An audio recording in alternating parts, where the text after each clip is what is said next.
परमाणु एक ऐसा विषय, चाहे जब जिस देश ने भी इस पर पकड़ बनाने की कोशिश की, इस परमाणु शक्ति को हासिल करने की कोशिश की, अमेरिका के पेट में दर्द जरूर हुआ। भारत के साथ भी यही हुआ और पाकिस्तान के साथ भी, और कई देशों पर अमेरिका ने कोशिश की कि नियंत्रण किया जाए, परमाणु संपन्न शक्ति उसे होने से रोका जाए। ईरान को लेकर भी कुछ उसकी मंशा शायद यही है, या फिर तेल के कुओं पर है उसकी नज़र।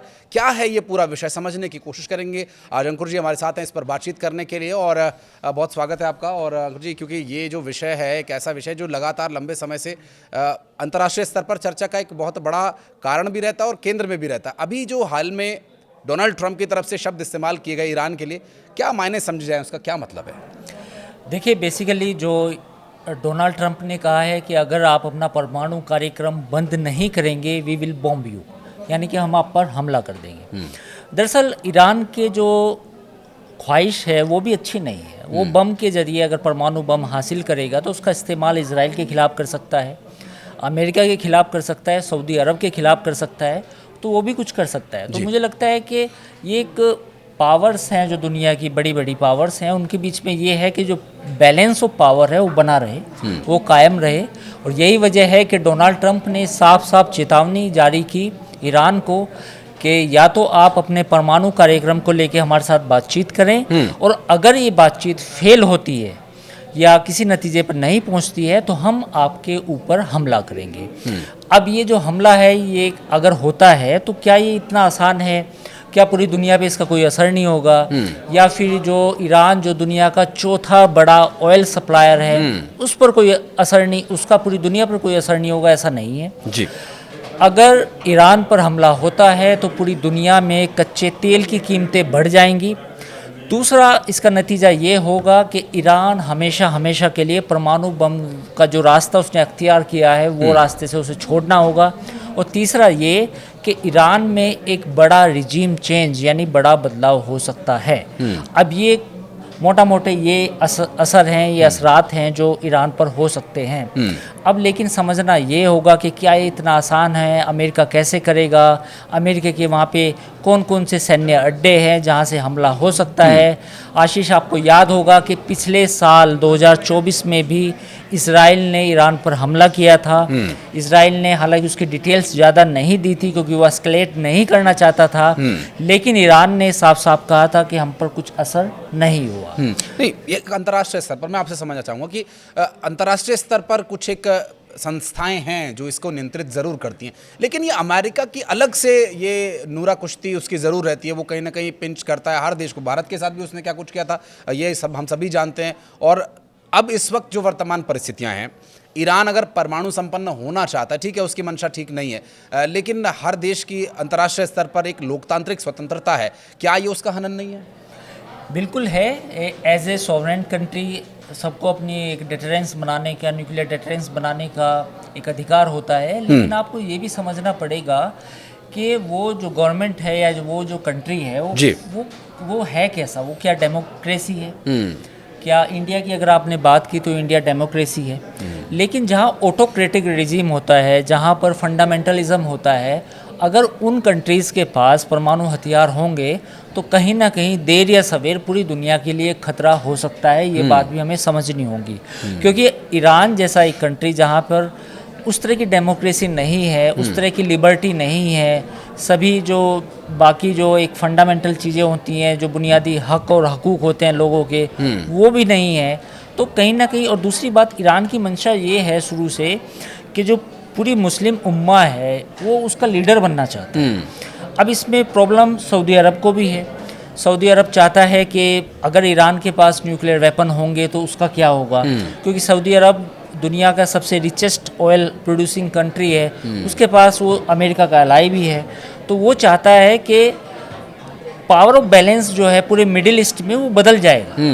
तो अगर ईरान के पास परमाणु हथियार होंगे तो फिर सऊदी अरब, इजराइल और बाकी जो कंट्रीज़ हैं, कतर, उनका क्या होगा? वो भी, उनकी भी ख्वाहिशात होंगी कि हम भी परमाणु हथियार रखें। तो ये पावर ऑफ बैलेंस पूरा बिगड़ जाएगा।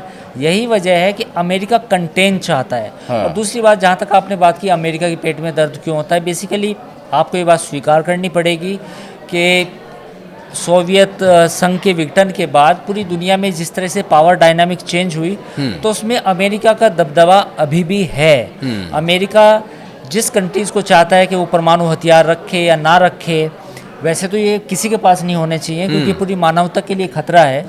परमाणु हथियार होना या परमाणु हथियारों का ईजाद होना अपने आप में एक दूसरी डिबेट है कि क्यों हुए, क्या होना चाहिए था। लेकिन अगर ये ज़्यादा लोगों देशों के पास होंगे तो पूरी दुनिया के लिए खतरा भी है, क्योंकि 10 में से कोई एक कंट्री तो ऐसा हो जाएगा जो उसका इस्तेमाल भी कर देगा। और खास करके अगर ईरान के पास है तो ये बंदर के हाथ में तलवार देने जैसी बात हो जाएगी। बिल्कुल ऐसा भी हो सकता है, क्योंकि ईरान के चारों तरफ जितने भी एक मिडिल ईस्ट में एक सिया सुन्नी कॉन्फ्लिक्ट भी है, हाँ। जो लोगों को नज़र नहीं आता। तो अगर ईरान के पास होंगे तो जो सुन्नी कंट्रीज़ हैं वो लामबंद हो जाएंगे, और वो अमेरिका के अलाई है। अलाई मतलब बिल्कुल दोस्त। तो सऊदी अरब आप देखिए ना कि सऊदी अरब में तो अमेरिका के बेस है, कतर में भी हैं, बट कतर कहीं ना कहीं फिर भी कुछ फंडामेंटल फ्रैक्शंस भी हैं वहाँ पे जो अलग तरीके से बिहेव करते हैं, बट सऊदी अरब के लिए मुश्किल होगी। लेकिन इसका एक परमानेंट सॉल्यूशन हमेशा से खोजे जाने की कोशिश की जाती रही है कि अमेरिका के द्वारा जो ईरान पर प्रतिबंध या जिस तरह से भी, चाहे वो धमकी भरे शब्दों में कह करके अपनी बात मनवाने की कोशिश करें। ठीक है, अंतर्राष्ट्रीय स्तर पर जो आपने संतुलन की बात कही, आग के लिए पानी का डर ये बना रहना बहुत ज़रूरी है, शक्ति के लिए संतुलन बहुत ज़रूरी है, लेकिन इसका कोई परमानेंट सॉल्यूशन, क्योंकि अंतर्राष्ट्रीय स्तर पर जब इस तरह की बहस होती है तो एक अलग माहौल बनता है और कई और मुद्दे भी इससे प्रभावित होते हैं। देखिए, पावर और बैलेंस होना बहुत ज़रूरी है। इन द सेंस मैं उस नज़रिए से भी कह रहा हूँ कि परमाणु हथियार होना और उनका फिर इस्तेमाल करना, हम जिस दुनिया की तरफ बढ़ना चाहिए शायद हम नहीं बढ़ रहे हैं, क्योंकि ये सब कंट्रीज़ के पास ज़्यादा हैं, मतलब जिसमें इंडिया भी है, पाकिस्तान भी है, अमेरिका है, रशिया है, चाइना है। तो अब ये जो ट्रीटी हुई थी ये यूएन में कि परमाणु हथियारों का जो प्रसार है वो रोका जाएगा, तो उसको लेके सभी देशों ने सहमति जताई थी। इंडिया ने ये भी कहा था कि हम आगे न्यूक्लियर टेस्ट नहीं करेंगे, हमारे पास जितने हथियार हैं वो हमारे सेल्फ डिफेंस के लिए है, डिटरेंस के लिए हैं, ज़्यादा इस्तेमाल नहीं करेंगे। लेकिन जहाँ तक ईरान का मामला है, ईरान की बेसिकली जो ख्वाहिशें हैं, जो उसकी वो हैं, वो इज़राइल उसका नंबर 1 दुश्मन है। वो चाहता है कि इज़राइल का पूरा नामो निशान हटा दिया जाए पूरे नक्शे से, दुनिया से। दूसरा, उसकी जो पूरी मुस्लिम वर्ल्ड है उसमें चाहता है कि मैं उसमें सबसे बड़ा मुल्क बनूं, लीडर बनूं। तो उसमें सऊदी अरब को भी प्रॉब्लम है, कहीं ना कहीं बाद में कतर को भी हो सकती है, ओमान को भी हो सकती है, और बाकी जितने मिडिल ईस्ट के कंट्री है उनको भी है। तो ये पूरा एक इनकी मिडिल ईस्ट की राजनीति भी है। लेकिन अभी जो मौजूदा जो डर है, जो लड़ाई है, वो इज़राइल को लेके है, क्योंकि इज़राइल और हमास की जब जंग शुरू हुई उसके बाद ये सब शुरू हुआ। इज़राइल ने ब्लेम किया कि सारा ईरान ने सपोर्ट किया हमास को, फिर हिजबुल्लाह को ईरान ने बोला कि आप अटैक करो इज़राइल पे। तो फिर ये जितना भी पूरा गेम हुआ, तो इज़राइल का आरोप ये है कि ईरान ने किया। ईरान का कहना ये है कि इज़राइल फ़िलिस्तीन पर जुल्म कर रहा है, ज़्यादती कर रहा है, इसलिए हमने सपोर्ट किया उन ग्रुप्स को, जितने भी रेडिकल ग्रुप थे। तो अब ये लड़ाई इस महज पे पहुंच गई है कि अब फैसला अमेरिका को लेना है, क्योंकि पिछले साल भी हमला हुआ था, इजराइल ने हमला किया था ईरान की जो न्यूक्लियर फैसिलिटीज़ हैं। हालांकि उसकी मीडिया में ज़्यादा बातें नहीं हुई थी, लेकिन अब फिर से अमेरिका ने साफ तौर पे ये कहा है कि हम इसको अब अंजाम तक ले जाना चाहते हैं। लेकिन इसमें सबसे इंटरेस्टिंग बात यह है कि ईरान की तरफ से भी बयान आए हैं, वहाँ के राष्ट्रपति के आए हैं बयान, वहाँ के जो सुप्रीम लीडर हैं खुमैनी, उनके बयान आए हैं कि अगर अमेरिका हम पर हमला करता है तो उसका मुंह तोड़ जवाब दिया जाएगा। इवन उन्होंने ये कहा है कि हम ऐसा जवाब देंगे कि अमेरिका के साथ साथ इजराइल भी याद रखेगा।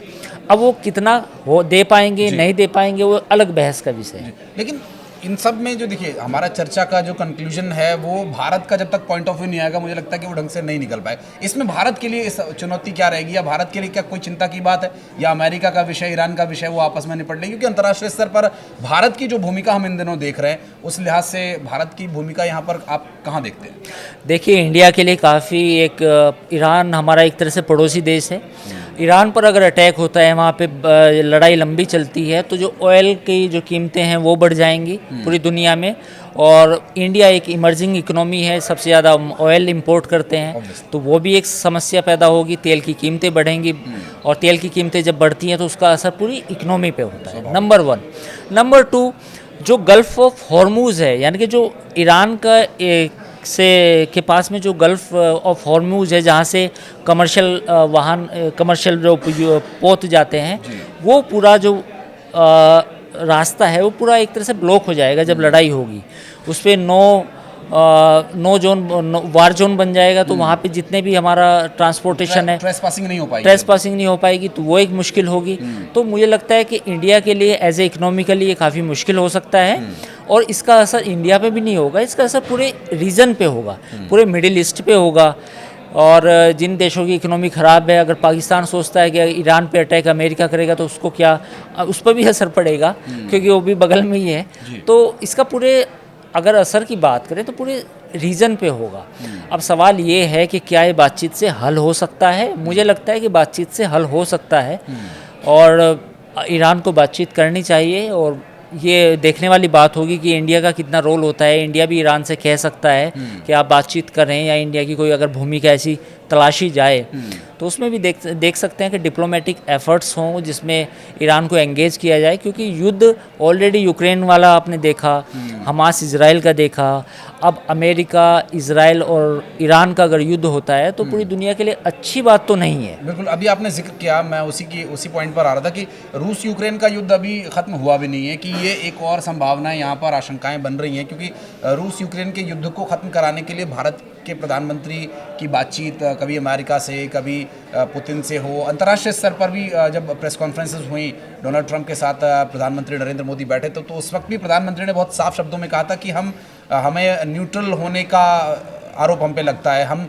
पक्षधर हैं, हम शांति के पक्षधर हैं। तो इस लिहाज से भी भारत की भूमिका यहाँ पर बढ़ जाती है, जैसा कि अभी सर जिक्र कर रहे थे। लेकिन एक और सवाल है हम कि जिस तरह की परिस्थितियाँ बन रही हैं, अगर हमला हुआ तो तेल की कीमतों के बढ़ने के साथ साथ हम और भी बड़े इफेक्ट इस पूरे रीजन पर देख सकते हैं। वो कौन कौन से विषय होंगे, इस पर भी बताइएगा कि क्या ये विषय भारत को प्रभावित करेंगे। बिल्कुल, जैसे मैंने आपको बताया कि तेल की कीमतें $100 पर बैरल तक जा सकती हैं अगर युद्ध लंबा छिड़ा, नंबर 1, जैसा हम यूक्रेन युद्ध में देख चुके हैं। नंबर 2, मैंने बताया कि जो गल्फ़ ऑफ हॉर्मूज़ है वहाँ से पूरा मूवमेंट बंद हो सकता है। 2, और तीसरा असर ये भी होगा कि लड़ाई जब भी लंबी चलती है तो उसका असर उसकी जद में जो आसपास के कंट्रीज़ हैं वो भी आ जाते हैं। अब ईरान का कहीं ना कहीं पिछले कुछ दिनों से सपोर्ट कतर ने भी किया है। Qatar is also a oil producing country, वो भी मिडिल ईस्ट का हिस्सा है। सऊदी अरब ईरान के हालांकि ख़िलाफ़ है, अमेरिका का अलाई है, वो भी, उस पर भी असर होगा। तो मुझे लगता है कि पूरा रीजन जो है कहीं ना कहीं अनस्टेबल हो जाएगा। तो ऐसे में यही बात है कि ऑलरेडी हम 2 या 3 साल हो गए यूक्रेन युद्ध को, क्या पूरी दुनिया फिर से एक युद्ध देखना चाहती है?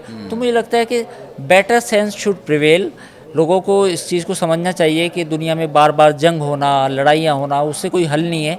अगर ईरान अपना न्यूक्लियर प्रोग्राम को, मुझे लगता है कि उसको देखना चाहिए, कि उसको पुनर्विचार करना चाहिए और सोचना चाहिए कि वो पीसफुल पर्पज़ के लिए हो।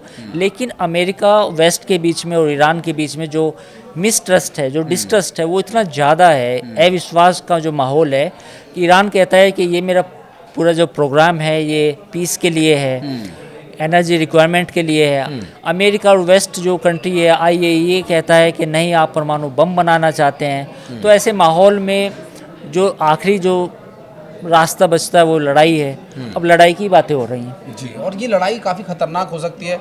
और हमने देखा कि अंतर्राष्ट्रीय स्तर पर इन दिनों जहाँ भी युद्ध चल रहे हैं वहाँ पर शांति के लिए जब भी बात होती है तो एक नाम ज़रूर गूंजता है, वो है भारत और भारत के प्रधानमंत्री नरेंद्र मोदी का। और अभी इस वक्त इन परिस्थितियों में भारत की भूमिका की यदि बात करें तो वो भी काफ़ी अहम हो जाती है। जैसा कि अभी सर ने जिक्र किया कि ईरान जो भारत का पड़ोसी देश है वो भी पड़ोस में अपने जितने भी पाकिस्तान और चाइना को छोड़ करके, हालांकि चाइना के संबंध में भी प्रधानमंत्री ने बहुत सॉफ्ट शब्दों का यूज़ किया था अभी हाल के एक पॉडकास्ट में भी, क्योंकि आप आस पड़ोस के साथ अगर बातचीत और व्यवहार अपना बना कर रखते हैं तो आपका रहना थोड़ा अपेक्षाकृत आसान हो जाता है। चुनौतियाँ चाहे अपने स्तर पर जो भी हों, लेकिन युद्ध की क्या सुगबुगाहट है, क्या संभावनाएँ हैं, अभी जिस तरह से ईरान और अमेरिका के बीच द्वंद्व चल रहा है, डोनाल्ड ट्रंप को हमने एक बिहेवियर चेंज इन दिनों देखा कि कुछ जगह पर वो एकदम से एग्रेसिव हो जाते हैं, कुछ जगह पर वो एकदम से नरम पड़ जाते हैं। रशिया के साथ कितना बड़ा हमने लंबा पूरा वक्फा देखा है कि अमेरिका और रशिया, जैसे भारत और पाकिस्तान की बात कही जाती है, हमने वो रिश्ते भी देखे और आज हम देख रहे हैं दोनों देश गलबैयाँ कर रहे हैं। ये बदलाव क्या है, अगर आप समझाना चाहें तो? देखिए, जो डोनाल्ड ट्रंप का जो पॉलिटिक्स करने का अंदाज है, नैरेटिव सेट करने का अंदाज है, वो इस तरह का है। अब आप देखिए कि उन्होंने सीधे सीधे ईरान को कहा है कि आप बातचीत के साथ हमारे साथ आए, जो उन्होंने रिजेक्ट कर दी ईरान ने। आप हमारे साथ बात करें, अगर आप बात नहीं करेंगे तो हम आप पर हमला कर देंगे। तो जो उनका अंदाज़ है वो ऐसा ही है, वो आपको एक्सेप्ट करना पड़ेगा, पूरी दुनिया को एक्सेप्ट करना पड़ेगा। यूक्रेन के प्राइम मिनिस्टर के साथ, जेलेंस्की के साथ वाइट हाउस में उन्होंने जिस तरह से व्यवहार किया वो भी पूरी दुनिया ने देखा। तो डोनाल्ड ट्रंप का कहना ये है, मुझे लगता है कि इज़राइल और यूएस, उन दोनों ने ये मन बना लिया है कि ये जो ईरान का न्यूक्लियर प्रोग्राम का चैप्टर है, now it is coming to an end, और वो एंड कैसा होगा वो देखने वाली बात होगी। हालांकि ईरान ने साफ तौर पर जो अमेरिकन प्रपोज़ल है बातचीत का, वो पूरी तरह रिजेक्ट कर दिया है। इस रिजेक्शन के बाद मुझे लगता है कि कुछ टेंशन जो मिडिल ईस्ट में है वो बढ़ेंगी, अभी घटने का नाम नहीं है। और अमेरिका के जितने भी वहाँ पे वॉरशिप्स हैं, सेंट्रल कमांड है, सेंट्रल कमांड के जितने भी वहाँ पे उन्होंने कुछ दिन से आपने देखा भी होगा कि B-52 बॉम्बर्स भी उन्होंने कुछ अपने जो बेसिस हैं, एयर बेसिस हैं, वहाँ पे भी तैनात कर दिए हैं। तो वो एक दबाव बनाने की रणनीति है। डोनाल्ड ट्रंप ईरान पर पूरी तरह से दबाव बनाना चाहते हैं, चाहे उसमें स्टील फाइटर्स हों, ताकि ईरान पे जब हमला करना पड़े तो वो पूरी तरह से हों। उसके जितने भी कमांड सेंटर हैं, मिसाइल सेंटर हैं, न्यूक्लियर फैसिलिटीज़ हैं, सारी एक बार में ही तबाह की जाए। तो ये अमेरिका का प्लान है। अब ईरान ने भी हालांकि कहा है कि हम इसका मुंह तोड़ जवाब देंगे, लेकिन ईरान अगर अमेरिका अटैक करता है इजराइल के साथ मिलके, या सऊदी अरब के बेसिस यूज़ करता है, तो ईरान के लिए उतना आसान भी नहीं होगा, क्योंकि ईरान तो अकेला कंट्री है। ईरान के पास उतने सोफिस्टिकेटेड वेपन नहीं है, स्टील फाइटर नहीं है। तो लड़ाई अगर चली तो 1-2 महीना तो चलेगी, लंबी भी चल सकती है। लेकिन देखना होगा कि अमेरिका का जो रेस्पॉन्स होगा वो कितना बड़ा हो सकता है, क्योंकि अमेरिका इस बार मन बना रहा है कि अगर हम अटैक करेंगे तो वो अटैक जितने भी न्यूक्लियर फैसिलिटीज़ हैं ईरान की, उनको पूरी तरह ख़त्म करेंगे। निश्चित रूप से। और चूँकि अमेरिका को देखिए, इजराइल के लिए कितना अमेरिका लगातार सपोर्ट करता रहे तो पूरी दुनिया ने देखा ही, लेकिन इस युद्ध में इजराइल की भूमिका आप कहाँ देखते हैं? क्या वो बेस बनाने के लिए अमेरिका को जगह देगा? क्या वो आगे बढ़कर इस बात को एक्सेप्ट करेगा कि अमेरिका हमला करे? बिल्कुल। लास्ट ईयर जो 2024 में जो हमला हुआ था, वो इज़राइल ने जो किया था ईरान पर, वो अमेरिका से पूछ के किया था। और दूसरी बात, जो इज़राइल की जो इंटेलिजेंस है उसका भी फ़ायदा अमेरिका को मिलेगा। तो इजराइल का पूरा सपोर्ट होगा, यानी कि जब इजराइल और अमेरिका अटैक करेंगे ईरान पे तो दोनों मिलके ही करेंगे, दोनों के बीच में कोऑर्डिनेशन होगा। कुछ चीज़ें इजराइल की बेहतर हैं, कुछ इंटेलिजेंस भी हो सकती है, उसमें सैटेलाइट गैदरिंग हो सकती है, वो इजराइल प्रोवाइड करेगा। लेकिन जो अमेरिकन वेपनरी हैं, जिसमें स्टील फाइटर हैं और बाकी कुछ लॉन्ग रेंज मिसाइल्स हैं, और जो यूएस नेवी का जो सपोर्ट होगा वो यूएस नेवी का ही होगा। तो इसमें दोनों देश मिलके ही करेंगे। हालांकि उसमें नाम अमेरिका का होगा, क्योंकि अमेरिका में जिस तरह डोनाल्ड ट्रंप अब कहते हैं कि जो ईरान है वो ईरान के पास न्यूक्लियर बॉम्ब नहीं होने चाहिए, ये उन्होंने अपने इलेक्शन कैंपेन में भी कहा। तो इस बात की उम्मीद है कि डोनाल्ड ट्रंप ईरान के न्यूक्लियर प्रोग्राम को लेके पूरा मुतमईन होना चाहते हैं कि ईरान के पास न्यूक्लियर बॉम्ब ना हो। तो इसके लिए उन्हें जो भी कुछ करना पड़ेगा वो करेंगे। इसमें इजराइल का सपोर्ट लेना पड़े, इसमें सऊदी अरब का लेना पड़े, इसमें कतर का भी लेना पड़े, या किसी और कंट्री का लेना पड़े, तो वो लेंगे। तो ये तो इमिनेंट है। मतलब लेकिन सीधे तौर पर, हालांकि अमेरिका को सीधे तौर पर कोई बहुत ज़्यादा नुकसान नहीं है, लेकिन हाँ, एक अप्रत्यक्ष रूप से ज़रूर अमेरिका को डर इस बात का ज़रूर रहेगा कि अगर ईरान परमाणु संपन्न देश बन जाता है तो उन परिस्थितियों में उसके आसपास के जो देश अमेरिका को सपोर्ट करते हैं, तो वहाँ पर एक जरूर वो तो पावर ऑफ बैलेंस बिगड़ ही पावर जाएगा। ऑफ बैलेंस वहाँ पर डिसबैलेंस हो जाएगा। इस वजह से बार बार अमेरिका कोशिश यही कर रहा है कि ये परमाणु जो टेस्टिंग है वो रोकी जाए किसी भी तरीके से, और अंतर्राष्ट्रीय स्तर पर जो परमाणु केंद्र या परमाणु शक्तियों को नियंत्रित करने वाले एजेंसीज हैं उसमें भी अमेरिका का दखल ज़्यादा है। बिल्कुल बिल्कुल, वो तो ऑब्वियसली है। देखिए, इसराइल को लेके जो ईरान का स्टैंस है वो बिल्कुल क्लियर है। उन्होंने बार बार कहा है कि हम इसराइल को दुनिया के नक्शे से हटाना चाहते हैं। तो जब ईरान ये सब बातें कर रहा है तो उसका मतलब उसका क्लैरिटी ये है कि हम इसराइल को ख़त्म करना चाहते हैं। तो अमेरिका, इसराइल अमेरिका का अलाई है, तो अमेरिका उस परिस्थिति में किसी भी तरीके से ईरान को इस बात की इजाज़त नहीं देगा कि वो इसराइल पर इस तरह का कोई बड़ा हमला करे। अगर न्यूक्लियर पावर बन जाता है ईरान, तो वो पूरी दुनिया के लिए और इवन उस पूरे खित्ते के लिए, उस पूरे रीजन के लिए पावर ऑफ बैलेंस बिगड़ जाएगा। सऊदी अरब को भी खतरा है, क्योंकि सऊदी अरब को खतरा हूतीज़ से है, जो यमन के हूतीज़ हैं। अब जो हूतीज़ हैं उनको सपोर्ट ईरान करता है, तो इजराइल के सऊदी अरब के लिए भी पूरा गेम बिगड़ जाएगा। तो सऊदी अरब चूँकि अमेरिकन अलाई है, तो सऊदी अरब भी चाहता है कि ईरान के पास न्यूक्लियर बॉम्ब ना हो, मिडिल ईस्ट में किसी के पास न्यूक्लियर बॉम्ब ना हो। तो ये सऊदी अरब भी चाहता, अमेरिका भी चाहता है। हालांकि इसराइल के पास हैं ये, लेकिन वो पूरी दुनिया के सामने नहीं है उस तरह ऑफिशियली, बट इसराइल के पास ये कैपेबिलिटी है। और इसराइल, मुझे लगता है कि जिस बात का आप जिक्र कर रहे थे कि जो स्टेल्थ फाइटिंग या जिस तरह से इसराइल संपन्न है, वो संपन्नता भी ईरान के पास नहीं है, वो मैच्योरिटी नहीं है जो मैच्योरिटी भारत या अमेरिका या इसराइल जैसे देशों के पास है फाइटिंग के लिए। वो फाइटिंग स्पिरिट या वो फाइटिंग स्टाइल या सैनिकों का, सैन्य हथियारों का किस तरह से कहाँ कैसे इस्तेमाल किया जाए, शायद अमेरिका के पास या भारत के पास या इसराइल के पास या और देशों के पास वो सेंस होगा, लेकिन ईरान के पास वो सेंस नहीं है। इसका भी अभी आप जिक्र कर रहे थे। देखिए, जो भी अटैक्स हुए थे लास्ट ईयर भी, वो स्टील्थ फाइटर से ही हुए थे। F-35 उसमें है, B-52 बॉम्बर्स हैं। तो ये जो दुनिया के सबसे अजीम बेहतरीन जो फाइटर जेट्स हैं, ये अमेरिका के पास है। अमेरिका ने ये फाइटर जेट्स जो हैं इसराइल को दिए हैं, तो इसराइल इन्हीं का इस्तेमाल करता है। लास्ट ईयर जो भी अटैक हुआ था ईरान के ऊपर, तो उसमें इसराइल ने B-52 और F-35 यूज़ किए थे। F-35 ऐसा स्टील्थ फाइटर है, मैं आपको बताना चाहूँगा आशीष, कि वो रडार पे नहीं आता। तो जब जो दुनिया के जितने भी बड़े रडार सिस्टम हैं, जब वो उनको डिटेक्ट करने की कोशिश करते हैं, तो ऐसा एक्सपर्ट बताते हैं कि टेनिस बॉल जितना एक कुछ दिखता है, लेकिन उससे पता नहीं चलता है कि फाइटर जेट है। तो वो रडार पे भी नहीं आते। तो वो जो जेट हैं उनका इस्तेमाल लास्ट ईयर भी हुआ था। हालांकि उस समय लिमिटेड अटैक था, इसराइल ने कहा था कि we are responding with the limited attack. लेकिन अगर इस बार अटैक हुआ, तो इस बार अमेरिका और इसराइल के बीच में ये कहीं ना कहीं पहले से समझौता होगा कि भाई अब की बार जब इसराइल ईरान पर हमला करना है, तो उसमें ईरान की जितनी न्यूक्लियर फैसिलिटीज़ हैं, चाहे वो नतांज में हों या दूसरे और जगह हों, उन्हें पूरी तरह तबाह और बर्बाद करना है। अब ईरान की जो न्यूक्लियर फैसिलिटीज़ हैं वो काफ़ी, एक तो ईरान बहुत बिखरा हुआ है, डेंसली पॉपुलेटेड नहीं है, कुछ फैसिलिटीज़ पहाड़ों के अंदर हैं और पहाड़ों के अंदर काफ़ी गहराई में है।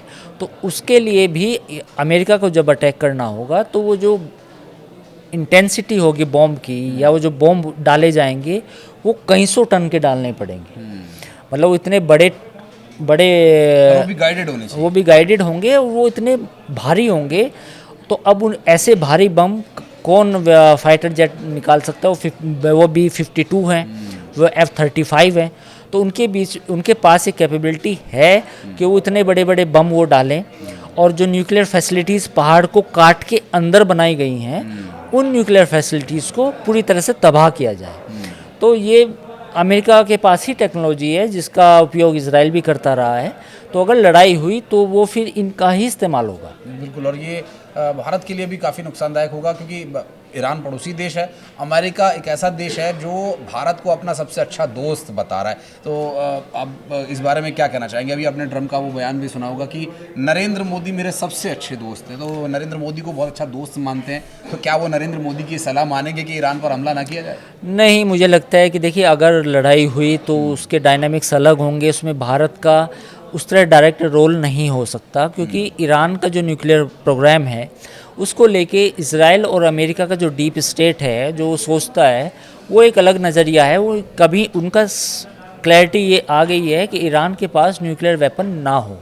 तो ऐसे में इंडिया का बीच में पढ़ना या बातचीत करना वो मुनासिब नहीं होगा, और ना ही इंडिया इस बारे में पढ़ना चाहेगा, क्योंकि वो पहले से मन बना चुके हैं, नंबर 1। नंबर 2, जहाँ तक आपने दोस्ती की बात की, वो एक बिजनेस रिलेशन की बात है। डोनाल्ड ट्रंप कुछ चीज़ों में ड्यूटीज़ में कट चाहते हैं भारत के साथ, जो और वो खालिस बिजनेसमैन है। खालिस बिजनेसमैन है, तो वो उनको लेके बयान है। बाकी ईरान को लेके अमेरिका को ये पता है कि ईरान को इज़राइल उनका अलाई है अमेरिका का, कि ईरान को लेके जो हमारा नैरेटिव है डोनाल्ड ट्रंप का है या मौजूदा रिजीम का है, वो साफ़ है। वो इस तरह साफ़ है कि ईरान के पास किसी भी सूरत में किसी भी तरीके से कोई भी न्यूक्लियर वेपन ना हो। ईरान को पूरी तरह डिसआर्मामेंट कर दिया जाए, ईरान में हो सके पॉसिबली रिजीम चेंज कर दिया जाए, और जो खुमैनी हैं, जो उनके टॉप सुप्रीम लीडर हैं, उनको भी इवन सत्ता से बेदखल किया जाए। ये अमेरिका और इजराइल का प्लान है। और अभी ये प्लान काफ़ी लंबे समय से चल रहा है। हालांकि ना तो अमेरिका का ही प्लान पूरी तरह से फुलफिल हो पा रहा है, और ना ही ईरान अपनी पूरी तरह से चला पा रहा है। और वर्तमान परिस्थितियों में जो हालात अभी हम देख रहे हैं इन दिनों, उसमें संभावनाएं हैं, और इन संभावनाओं को अगर देखा जाए तो ये कुछ समय अभी ले भी सकती हैं, और कुछ समय हो सकता है कि इसमें कुछ समय बाद नल एंड वॉइड भी हो जाए, और हो सकता है कि युद्ध ना भी हो। लेकिन वर्तमान जो समय है थोड़ा सावधान और थोड़ा सतर्क रहने का है, इसलिए भी क्योंकि युद्ध एक तरफ हम देख रहे हैं रूस यूक्रेन का चल रहा है, एक तरफ इजराइल जो है लगातार हमास के नाम पर और जिस तरह से हूती विद्रोहियों के नाम पर अमेरिका युद्ध को छेड़े हुए है, वो शांत हो तो इस संबंध में बातचीत हो पाएगी। क्या अगर शांति की बात होती है तो पहले रूस यूक्रेन को शांत कराना पड़ेगा, इजराइल को शांत कराना पड़ेगा, उसके बाद इस पर बात हो पाएगी? इस वर्तमान परिस्थिति में ये बात कर पाना संभव होगा? नहीं, ये मल्टी लेवल चल रही है बातचीत। रूस के साथ अमेरिका की और यूक्रेन की जो बातचीत थी सऊदी अरब में, वो 21 मार्च के आसपास हो चुकी है। लेकिन ये जो ईरान वाला मैटर है, ये अलग डायमेंशन में है।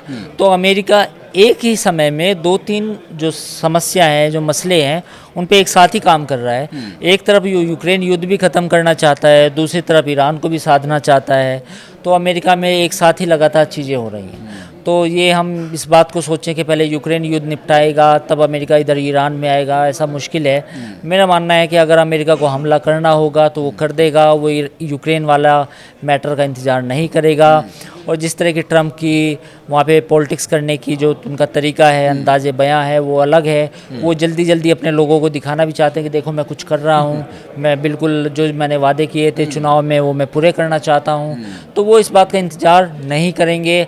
अगर उनको ईरान पे हमला करना होगा तो कर देंगे, यूक्रेन वाले मैटर को बाद में सुलटाएंगे। निश्चित रूप से। और एक बहुत बड़े शक्तिशाली देश का एक शक्तिशाली पद होना भी अपने आप में एक नशा है। और हालांकि ये सकारात्मक है या नकारात्मक, ये तो है बहरहाल ट्रंप के आने वाले समय में लिए गए फैसलों से पता चलेगा। आप कुछ कहना चाहें, हमें अपनी कोई राय देना चाहें तो कमेंट सेक्शन में आपके लिए दरवाजे हमेशा खुले हुए। इस वीडियो के बारे में अगर आपको कुछ बात खास लगी तो आप वीडियो में कमेंट सेक्शन में आकर के उसके बारे में ज़रूर बताइएगा। और ये वीडियो अगर आपको लगा कि बहुत जानकारी आपको इससे मिली तो अपने दोस्तों, अपने चाहने वालों के साथ शेयर कीजिएगा। और इस वीडियो को यहाँ तक अगर आपने देख लिया है तो प्लीज़ लाइक करके ज़रूर जाइएगा। धन्यवाद।